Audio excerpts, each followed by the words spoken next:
네, 안녕하세요. 예스맨입니다. 여러분들의 구독과 좋아요로 이 채널이 유지되고 있습니다.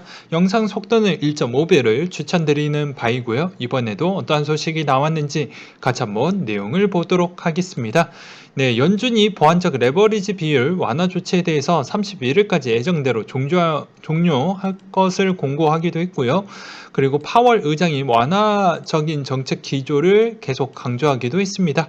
파우치 전염병 연구소 소장이 영국에서 발견된 변이 바이러스가 미국의 감염의 30%를 유발했다고 주장이 나오기도 했는데요. 이게 국가 간의 분열 부분도 나올 수 있는 가능성도 있기 때문에 이 점도 좀 유심하게 볼 필요성이 있을 것 같습니다. 일본에서 BOJ 10년물 금리 범위의 확대가 0.2에서 0.25까지가 되었고요. ETF 연간 매입 목표치의 6조엔을 폐기하기로 했다라는 내용이 담겨져 있습니다. 네, 코인에 대한 소식을 한번 보도록 하겠는데요. FATF에서 DeFi, NFT에 대한 주목을 할 필요성이 있다라고 우회적으로 언급을 했던 부분이 있었습니다. 물론 자금 세탁 방지 요건이 좀 잘하고 그리고 거래소가 그만큼 이행을 잘 했었을 때 이런 게 좀 괜찮을 것 같다. 뭐 이런 이야기로 좀 다루기도 했고요. 골드만삭스가 미 정부 경기 부양책 최대 4조 달러까지 투입할 전망이 보여진다라는 이야기를 꺼내기도 했습니다. 최근 미국 하원에서 통과한 1.9조 달러 부양안이 나왔는데 앞으로 남아져 있는 시드가 이 정도까지는 열려져 있을 것 같다라는 이야기를 꺼낸 것이죠. 그리고 마이크로소프트에서 이제 게임기를 만드는데 거기 엑스박스의 구매자 대상의 결제 옵션 설문에 비트코인을 포함시켰다라고 되어져 있습니다. 그렇기 때문에 앞으로 이 페이먼트 부분에 대해서 여기 보면 페이먼트 써져 있죠. 그렇기 때문에 이 페이먼트 부분에 대해서 설문조사를 좀 보고 반응을 본 뒤에 결정을 내릴 것 같다라는 생각이 듭니다. 그리고 크립토닷컴에서 가상 비자 카드를 출시했다라는 부분을 확인을 해볼 수가 있게 되겠고요.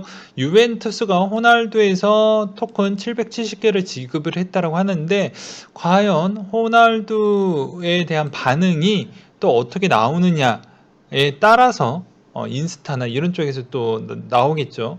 그럼 또 2차, 3차적인 또 파급력을 끄집어낼지는 호나우두에 따라서 좀 달라질 것 같습니다. 네, 중국의 메이저 증권사 쪽에서도 비트코인 해외 시장에서 주류 자산으로 인정을 받고 있다라고 되어 있어요. 신탁 ETF, 기업 투자 등의 수요가 급증하고 있기 때문에 그렇게 보고 있고 조만간에 코인베이스가 4월 달에 본격적으로 나스닥에 이제 들어가게 되면 이제 판은 더 커질 것으로 기대를 해볼 수가 있게 되겠고요. 한편으로는 조금 더 마음이 좀 그런 부분 중에 하나가 홍남기가 고액 체납자 비트코인 세금 징수한 공무원에 포상을 내리겠다라고 했어요. 되게 자극적으로 또 기사가 나왔죠. 그렇기 때문에 어떻게 보면 비트코인 부분에 대해서 약간의 좀 주목하게끔 만드는 그런 기사 내용이었어요. 원래는 고액 체납자가 주제였고 그거의 옵션으로 비트코인 부분에 대해서 약간 탈세를 보려고 하는 사람들을 좀 적발을 해서 그거에 따라서 포상을 좀 내리겠다 이런 측면이 좀 있는 부분인 것 같고요. 그리고 요새 재정 부분에 대한 문제점이 계속 나오고 있다 보니까 그만큼 세금 징수를 잘하는 사람들에게 포상, 진급 뭐 이런 부분이 이루어진다라고 볼 수가 있는 대목 중에 하나라고 보시면 될 것 같습니다. 그리고 첫 자체 발전소 보유 나스닥 상장 채굴 기업의 탄생이라고 되어져 있어요. 그러니까 즉 어떻게 보면 채굴에 대해서는 에너지를 제일 많이 쓰니까 어떻게 보면 발전소와 또 요 부분이 좀 절묘하게 잘 갖춰져 있는 쪽은 시너지 효과가 좀 나올 수가 있겠죠. 알리바바 투자 스마트카 자체 토큰 발행 지분 가치에 대한 연동이 있겠다라고 해서 알리바바가 공동으로 구축한 스마트카 프로젝트 IM모터스가 지분의 4.9% 기반으로 한 3억 개 자체 토큰을 발행했다라고 합니다. 그리고 NFT 마켓 파운데이션 거래 참여자가 전날 대비 900%나 증가했다라는 내용을 볼 수가 있게 되겠는데요. 이 점도 참고하셨으면 좋겠고요. 파월 의장이 CBDC 발행 여부에서 아직 결정된 바는 없다라는 이야기를 했습니다. 그리고 그는 그렇게 조급할 필요성은 없다라고도 부가 설명도 하기도 했고요. 파월 의장이 암호화폐 투기 수단으로 더 많이 사용이 될 것 같다라는 이야기를 했습니다. 그렇다라고 하면 저는 이렇게도 또 질문을 던지고 싶어요. 과연 미국에 있는 주식시장은 지금 시점이 과열 단계는 아닐까? 라는 이야기를 또 되묻고 싶습니다. 레이 달리오가 투자 포트폴리오를 다양화하면서 비트코인도 포함을 시켰다라고 하는데요. 중국 현지 미디어 인터뷰에서 금과 비트코인에 대한 투자 질문을 했는데 보유자산의 5%는 금에 투자하는 것을 추천을 하고 현금을 들고 있는 것은 추천하지 않는다. 금은 여전히 중앙은행에 준비된 자산이고 포트폴리오 다양화 관점에서 다반면으로 투자하는 게 좋다. 여기에는 비트코인도 포함된다라고 이야기를 꺼내기도 했습니다. 그리고 터키의 리라화가 한 번 폭락한 것도 아니죠. 엄청나게 폭락했는데 이번에도 한 번 더 폭락이 나오면서 비트코인 검색량 추이가 높아졌다라는 내용과 그 다음으로 또 터키의 비트코인 가격이 급등을 보여줬다라는 측면을 여기에서도 볼 수 있는 대목이라고 보시면 될 것 같습니다. 그러니까 제가 저번에도 누누이 이야기를 했습니다. 한국의 원화 시스템으로만 계속 해석을 하다 보면 안 된다고 이야기를 했어요. 이 시장에 있는 마켓은 글로벌 마켓이고 그 글로벌 마켓에서 해석을 해야 더 정확성이 높다라고 설명을 드리기도 했습니다. 그러니까 지금에는 경제가 붕괴된 국가와 또는 신흥국 같은 경우에는 엄청나게 코인보다 등락폭이 훨씬 더 큰 나라들이 꽤 있습니다. 그렇기 때문에 통화의 불확실성은 어떻게 보면 이쪽에 해지하는 수단으로 들어가려고 하는 사람들도 있을 수도 있고요. 또는 어떻게 보면은 다른 송금에 대한 기반으로 쓰이는 사람도 있겠죠. 아무튼 그 측면을 좀 보실 필요성이 있을 것 같다라는 이야기를 드리고 싶었고요. 그리고 1000만 구독자 유튜버 바트 베이커가 경배를 통해서 NFT를 판매를 하기도 했습니다. 스테이터스가 버전 업데이트 내용으로 iOS 키카드 지원하고 온램프 암호화폐 구매가 가능하다라는 내용을 이 부분에서 확인을 해볼 수가 있게 되겠고요. 이런 추가적인 사항은 눈으로 스냅샷을 좀 찍어서 좀 기억을 해 두셨으면 좋겠고요. 그리고 곱박스가 실명 계좌를 추진한다고 해서 부산은행과 계약을 맺어서 진행을 할 거라고 합니다. 아직 확정은 아니고 추진 상황이라고 되어져 있으니 곱박스의 ISMS에 대한 문제점이 없고, 그리고 부산은행도 그만큼 어떻게 보면 작은 세탁 방지 부분에 대한 이행률 추이와 곱박스가 그 정도에 대한 어느 정도 심사를 거쳤을 때 문제가 되지 않는다고 하면 서로 손을 잡겠죠. 그리고 샌드박스가 뭐 여기에서 보게 되면 130%라는 게 딱 눈에 들어와요. 그렇기 때문에 여기에서 싱가포르에서 위치한 암호화폐 거래소가 이제 샌드박스를 사용할 수 있게끔 발표를 한다라는 것인데, 그만큼 시세가 많이 움직였는지는 저는 잘 모르겠습니다. 그리고 바이낸스 비트코인 해시레이트 코인이 있다라고 하는데요. 되게 재밌죠? 보게 되면은 내용이 많은데 요점만 설명하겠습니다. 보게 되면 해시레이트 부분에 대해서 생산이 되고, 해시레이트가 높아질수록 보상이 늘어나게 되고, 최소 상승 가격 차이는 21년도 3분기 이내에 100대 1 정도를 보고 있다. 그렇기 때문에 해시값이 향후 계속 좋아진다고 하면 앞으로 가격은 높아지지 않겠냐 라는 이야기로 들려집니다.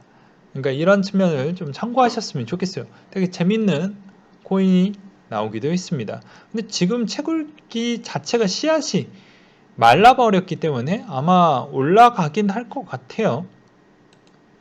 물론 투자의 판단은 본인이 직접 하셨으면 좋겠고요. 신몰의 에어드랍에 된 거래소와 거래소 목록을 정리가 된 게 있었는데 보면 게이트, 후오비, 프로비, 쿠코인 등등 있었어요. 그래서 상장되어 거래가 시작되는 쪽은 게이트, 프로비, 비트루 정도가 있다라고 합니다. 여기서 큰 거래소는 폴로닉스, 비트렉스가 있다라고 하네요. 그렇게 보셨으면 좋겠고요.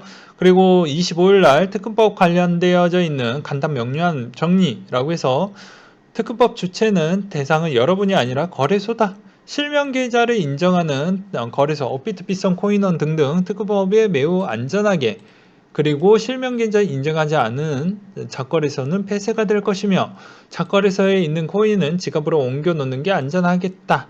왜냐? 자연스럽게 폐쇄가 되면 코인들도 폐지를 시킬 거니까. 그마저도 6개월 유예기간이 있기 때문에 정확하게 9월부터 진행이 될 것 같다. 그러니까 이 점에 항상 유의하고 또 조심하고 그러자. 그리고 여기에서 1번은 약간의 좀 오류가 있죠. 여러분이 아니다라고 되어져 있는데 여러분이 맞습니다. 거래소를 에 대해서 활용을 하기 위해서는 당연히 우리도 그 인정을 해야 되겠죠. 그러니까 우리도 여기에 많은 영향을 끼친다 라고도 볼 수가 있는 측면이 있습니다. 그렇겠죠. 그리고 비트코인 비판하는 억만전자 비트 구입 사실을 밝혔다 라고 해서 케미 오더라는 분인데 캐나다 출신이고 미국에서 활동하는 기업가이며 미국 TV 프로그램에 출연을 해서 리얼리티 프로그램에 진행을 했고 자신에게 사업을 제안하는 신규 창업가들에게 혹독한 독서를 퍼붓는 것으로 유명을 했다. CNBC의 경제 프로그램에도 자주 출연을 했다라고 했고 2019년도 때 비트코인은 쓸모가 없으며 변동성이 심하다라고 악담을 금하지 않았는데요. 보게 되면 최근에 케미 오노는 몇 주 전 갑자기 재산일까요? 화폐일까요? 자산일까요? 라고 트윗을 올리면서 자신의 재산의 3%를 투자했다라고 언급을 했습니다. 그 트윗에 올린 다음날 TV에서 나와가지고 이제 그만큼 다시 ETF에 대한 언급을 보면서 긍정적으로 좀 바뀌었다라는 것이죠.